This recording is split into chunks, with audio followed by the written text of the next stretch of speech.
ಹರಃ ಓಂ ಶ್ರೀ ಗುರುಭ್ಯೋ ನಮಃ. ಓಂ ಗುರುದೇವೋ ಮಹಾದೇವೋ ಗುರುದೇವಃ ಸದಾಶಿವಃ. ಗುರು ಸಾಕ್ಷಾತ್ ಪರಬ್ರಹ್ಮ ತಸ್ಮೈ ಶ್ರೀ ಗುರವೇ ನಮಃ. ಓಂ ಶ್ರೀ ಗುರು ಸಿದ್ಧಲಿಂಗಾಯ ನಮಃ. ಓ ಯಸ್ಕೆ ಗುರುವೇ ನಮಃ. ಶ್ರೀ ಗಣೇಶ ಶಾರದಾ ಗುರುಭ್ಯೋ ನಮಃ. ಆಷಾಢ ಮಾಸದ ಮಾಸ ಭವಿಷ್ಯ ಹಾಗೂ ದಿನ ವಿಶೇಷಗಳನ್ನು ಗಮನಿಸೋಣ. ಶ್ರೀ ಪರಾಭವನಾಮ ಸಂವತ್ಸರ ದಕ್ಷಿಣಾಯನ ಗ್ರೀಷ್ಮ ಋತು ಆಷಾಢ ಮಾಸ ಶುಕ್ಲ ಪಕ್ಷದಿಂದ ಆಷಾಢ ಮಾಸ ಅಮಾವಾಸ್ಯೆಯವರೆಗೆ. ಆಷಾಢ ಮಾಸದಲ್ಲಿ ಗ್ರಹಗಳ ಬದಲಾವಣೆ ಹಾಗೂ ಆಷಾಢ ಮಾಸದ ದಿನ ವಿಶೇಷಗಳನ್ನು ತಿಳಿಯೋಣ. ಜುಲೈ 16ನೇ ತಾರೀಕು ಗುರುವಾರ ಸೂರ್ಯಗ್ರಹ ಮಿಥುನ ರಾಶಿಯಿಂದ ಕರ್ಕಾಟಕ ರಾಶಿಗೆ ರಾಶಿ ಪ್ರವೇಶ. ರಾತ್ರಿ 11:39ಕ್ಕೆ ಕರ್ಕಾಟಕ ಸಂಕ್ರಮಣ ಪ್ರಾರಂಭ. ಜುಲೈ 17 ಶುಕ್ರವಾರ ಆಷಾಢ ಮಾಸ ಮೊದಲ ಆಡಿ ಶುಕ್ರವಾರ, ಲಕ್ಷ್ಮೀ ಪೂಜೆ. ಜುಲೈ 24 ಎರಡನೇ ಶುಕ್ರವಾರ ಆಡಿ ಶುಕ್ರವಾರ, ಲಕ್ಷ್ಮೀ ಪೂಜೆ. ಜುಲೈ 25ನೇ ತಾರೀಕು ಶನಿವಾರ ಸರ್ವತ್ರ ಏಕಾದಶಿ, ಬೆಳಗ್ಗೆ 11:34ಕ್ಕೆ ಮುಕ್ತಾಯ.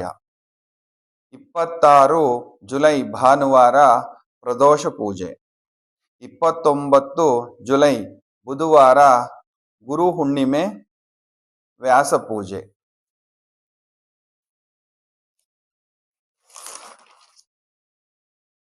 ಜುಲೈ 31ನೇ ತಾರೀಕು ಶುಕ್ರವಾರ ಆಷಾಢ ಆಡಿ ಶುಕ್ರವಾರ, ಲಕ್ಷ್ಮೀ ಪೂಜೆ. ಆಗಸ್ಟ್ 2ನೇ ತಾರೀಕು ಭಾನುವಾರ ಸಂಕಷ್ಟಹರ ಚತುರ್ಥಿ. ಚಂದ್ರೋದಯ ರಾತ್ರಿ 9:22ಕ್ಕೆ. ಆಗಸ್ಟ್ 8ನೇ ತಾರೀಕು ಮಂಗಳವಾರ ಶ್ರೀ ಚಾಮುಂಡೇಶ್ವರಿ ತಾಯಿಯ ಜನ್ಮೋತ್ಸವ. ಆಗಸ್ಟ್ 7ನೇ ತಾರೀಕು ಶುಕ್ರವಾರ ಆಡಿ ಶುಕ್ರವಾರ, ಲಕ್ಷ್ಮೀ ಪೂಜೆ. ಆಗಸ್ಟ್ 9ನೇ ತಾರೀಕು ಭಾನುವಾರ ಸರ್ವತ್ರ ಏಕಾದಶಿ. ಆಗಸ್ಟ್ 10ನೇ ತಾರೀಕು ಸೋಮವಾರ ಸೋಮ ಪ್ರದೋಷ. 11ನೇ ತಾರೀಕು ಆಗಸ್ಟ್ ಮಂಗಳವಾರ ಮಾಸ ಶಿವರಾತ್ರಿ. ಆಗಸ್ಟ್ 12ನೇ ತಾರೀಕು ಬುಧವಾರ ಆಷಾಢ ಅಮಾವಾಸ್ಯೆ, ರಾತ್ರಿ 11:06ಕ್ಕೆ ಮುಕ್ತಾಯ. ಜ್ಯೋತಿರ್ಭೀಮೇಶ್ವರ ವ್ರತ, ನಾಗರ ಅಮಾವಾಸ್ಯೆ ಅಥವಾ ಪತಿ ಸಂಜೀವಿನಿ ವ್ರತ ಎಂದು ಕರೆಯುತ್ತಾರೆ.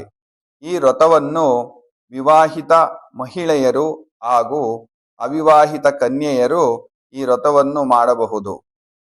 ಇನ್ನ ಗ್ರಹಗಳ ಬದಲಾವಣೆಯ ಬಗ್ಗೆ ನೋಡೋಣ. ಜುಲೈ 16ನೇ ತಾರೀಕು ಸೂರ್ಯಗ್ರಹ ಮಿಥುನ ರಾಶಿಯಿಂದ ಕರ್ಕಾಟಕ ರಾಶಿಗೆ ರಾಶಿ ಪ್ರವೇಶ. ಮಿಥುನ ರಾಶಿಯಲ್ಲಿ ಬುಧಗ್ರಹ ವಕ್ರತ್ಯಾಗ ರುಜು ಸಂಚಾರ ಜುಲೈ 24ನೇ ತಾರೀಕು ರಾತ್ರಿ 4:53ರಿಂದ.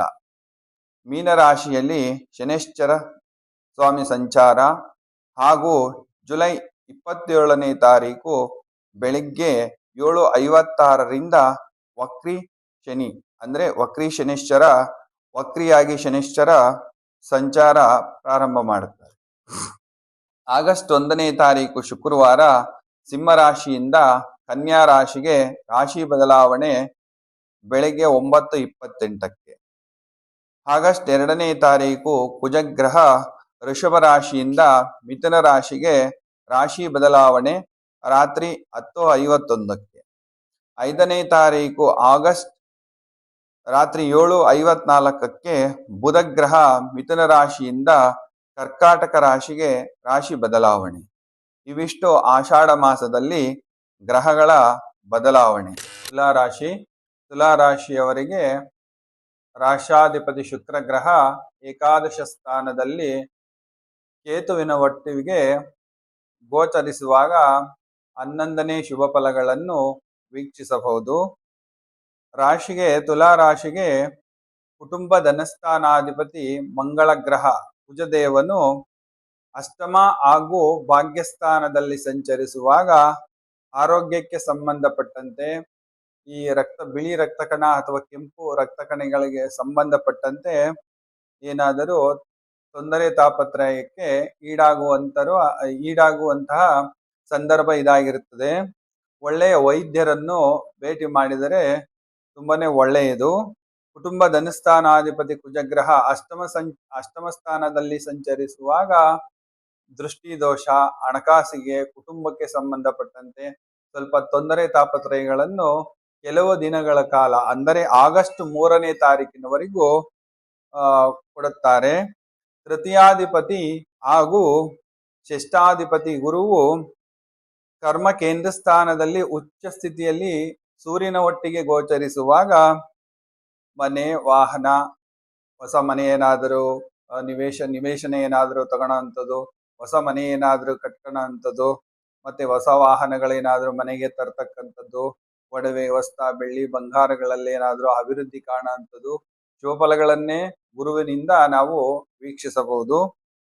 ಸುಖಾಧಿಪತಿ ಹಾಗೂ ಪೂರ್ವಾದಿತ ಪುಣ್ಯಸ್ಥಾನಾಧಿಪತಿ ಷಷ್ಠ ಸ್ಥಾನದಲ್ಲಿ ಗೋಚಾರ. ಶನಿಗ್ರಹದಿಂದ ಯಾವುದೇ ಅಶುಭ ಫಲಗಳನ್ನು ಈ ಸಮಯದಲ್ಲಿ ನಾವು ವೀಕ್ಷಿಸಲಾಗುವುದಿಲ್ಲ.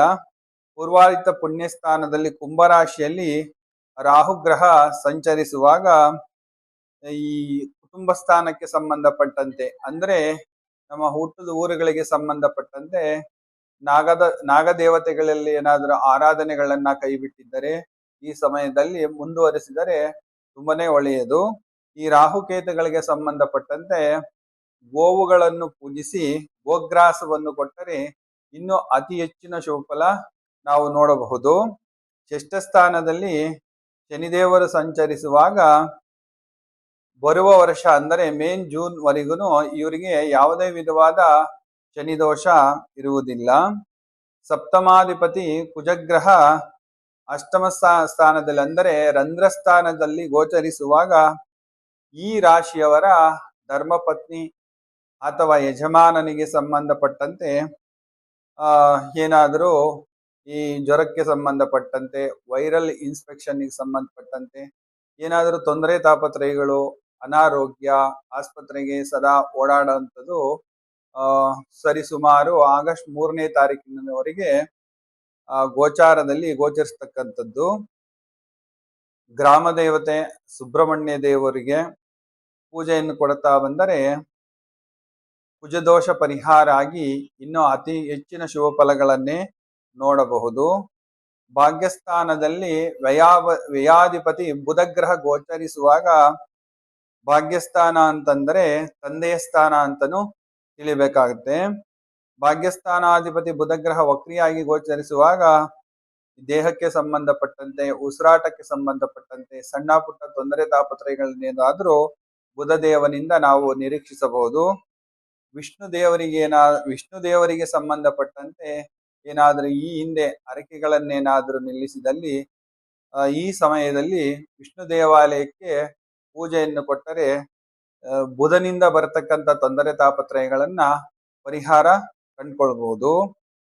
ಕೇಂದ್ರ ಸ್ಥಾನದಲ್ಲಿ ಸೂರ್ಯ ಹಾಗೂ ಗುರುದೇವರು ಸಂಚರಿಸುವಾಗ ಕರ್ಮ ಕೇಂದ್ರ ಸ್ಥಾನ, ಉದ್ಯೋಗಕ್ಕೆ ಸಂಬಂಧಪಟ್ಟಂತೆ ಈ ಸಮಯದಲ್ಲಿ ಏನಾದರೂ ಸರ್ಕಾರಕ್ಕೆ ಸಂಬಂಧಪಟ್ಟಂತೆ ಕೆಲಸ ಕಾರ್ಯಗಳಿಗೆ ಸಂಬಂಧಪಟ್ಟಂತೆ ಅಪ್ಲಿಕೇಶನ್ಗಳು ಹಾಕುವಂಥದ್ದು, ಮತ್ತೆ ಹಿಂದೇನಾದ್ರೂ ಹಾಕಿದ್ರೆ ಈಗ ಸರ್ಕಾರದ ಉದ್ಯೋಗಕ್ಕೆ ಸಂಬಂಧಪಟ್ಟಂಗೆ ಏನಾದ್ರು ಸರ್ಕಾರ ಉದ್ಯೋಗ ಸಿಗೋವಂಥದ್ದು, ಮತ್ತೆ ಗುರುವಿನಿಂದ ಬ್ಯಾಂಕ್ ಉದ್ಯೋಗಗಳಲ್ಲಿ ಅಭಿವೃದ್ಧಿ ಹೊಂದುವಂಥದ್ದು, ಹಣಕಾಸು ಬ್ಯಾಂಕಿಗೆ ಸಂಬಂಧಪಟ್ಟಂತೆ ಏನಾದ್ರು ಲೋನ್ ಹೋಗಿದ್ರೆ ಲೋನ್ ಈ ಸಮಯದಲ್ಲಿ ಅಪ್ರೂವಲ್ಗಳಾಗುವಂಥದ್ದು, ಉನ್ನತ ಅಧಿಕಾರಿಗಳಿಂದ ಅತಿ ಹೆಚ್ಚಿನ ಶುಭ ಫಲ ನೋಡುವಂಥದ್ದು, ಸರ್ಕಾರಕ್ಕೆ ಸಂಬಂಧಪಟ್ಟಂಗೆ ಕೆಲಸ ಕಾರ್ಯಗಳು ಚುರುಕಾಗಿ ನಡೀತಕ್ಕಂಥದ್ದು ಈ ಸಮಯದಲ್ಲಿ ಗೋಚರಿಸ್ತದೆ. ಇನ್ನ ರಾಶಾಧಿಪತಿ ಹಾಗೂ ಅಷ್ಟಮಾಧಿಪತಿ ಶುಕ್ರದೇವರು ಏಕಾದಶ ಸ್ಥಾನದಲ್ಲಿ ಸಂಚರಿಸುವಾಗ ಕೇತುಗ್ರಹ ಹಾಗೂ ಶುಕ್ರ ಗ್ರಹ 11ನೇ ಮನೆಯಲ್ಲಿ ಯಾವುದೇ ಗ್ರಹಗಳು ಗೋಚಾರಿಸುವಾಗನೂ ಕೂಡ ಶುಭ ಫಲವನ್ನೇ ಕೊಡುತ್ತವೆ. ವ್ಯಯಾಧಿಪತಿ ಭಾಗ್ಯಸ್ಥಾನದಲ್ಲಿ ಗೋಚರಿಸುವಾಗ ನಮ್ಮ ಹುಟ್ಟು ಊರುಗಳಿಗೆ ಸಂಬಂಧಪಟ್ಟಂತೆ, ಸ್ವಂತ ಊರುಗಳಿಗೆ ಸಂಬಂಧಪಟ್ಟಂತೆ, ವ್ಯವಸಾಯಕ್ಕೆ ಸಂಬಂಧಪಟ್ಟಂತೆ, ಮನೆ ಅಂದ್ರೆ ಶಿಥಿಲಾವಸ್ಥೆಯಲ್ಲಿ ಇರ್ತಕ್ಕಂಥ ಮನೆಗಳನ್ನ ರಿಪೇರಿ ಮಾಡಿಸ್ಕೊಂತಕ್ಕಂಥದ್ದು, ತಂದೆಯ ಆರೋಗ್ಯಕ್ಕೆ ಸಂಬಂಧಪಟ್ಟಂಗೆ ಏನಾದ್ರು ಹಣಕಾಸನ್ನ ವ್ಯಯ ಮಾಡ್ಕೊಳ್ತಕ್ಕಂಥದ್ದು, ಇಂಥ ಸಣ್ಣ ಪುಟ್ಟ ತೊಂದರೆ ತಾಪತ್ರಯಗಳೇನಾದ್ರೂ ನೋಡಬಹುದು.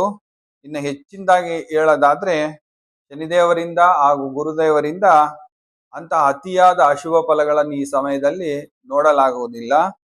ಇಲ್ಲಿ ಮೈನ್ ಮುಖ್ಯವಾಗಿ ನೋಡ್ತಕ್ಕಂಥದ್ದು ಏನಪ್ಪಾ ಅಂತಂದ್ರೆ, ಪಂಚಮದಲ್ಲಿ ರಾಹು, ಅಷ್ಟಮದಲ್ಲಿ ಕುಜ. ಈ ಕುಜ ರಾಹು ಒಬ್ಬರನ್ನೊಬ್ರು ವೀಕ್ಷಿಸ್ತಿರೋದ್ರಿಂದ ಯಾವ್ದಾದ್ರು ಶಕ್ತಿ ದೇವತೆಗೆ ಸಂಬಂಧಪಟ್ಟಂತೆ ಪೂಜೆ ಪುನಸ್ಕಾರಗಳನ್ನ ಈ ಸಮಯದಲ್ಲಿ ಮಾಡಿಸಿದ್ರೆ ಅತಿ ಹೆಚ್ಚಿನ ಶುಭ ಫಲ ನೋಡ್ಬೋದು. ಉದಾಹರಣೆಗೆ ಮೈಸೂರು ಚಾಮುಂಡೇಶ್ವರಿ ತಾಯಿಗೆ ಮಂಗಳವಾರ ಇಲ್ಲವೇ ಶುಕ್ರವಾರದಂದು ಮಡಿಲಕ್ಕಿಯನ್ನು ಕೊಟ್ಟು ಪೂಜೆ ಕೊಟ್ಟು ಒಂದು ಕುಂಕುಮಾರ್ಚನೆ ಅಂತ ಮಾಡಿಸಿದರೆ ಈ ಸಮಯದಲ್ಲಿ ಇನ್ನೂ ಅತಿ ಹೆಚ್ಚಿನ ಶುಭ ಫಲ ನೋಡ್ತಕ್ಕಂಥದ್ದು. ಶುಭವಾಗಲಿ.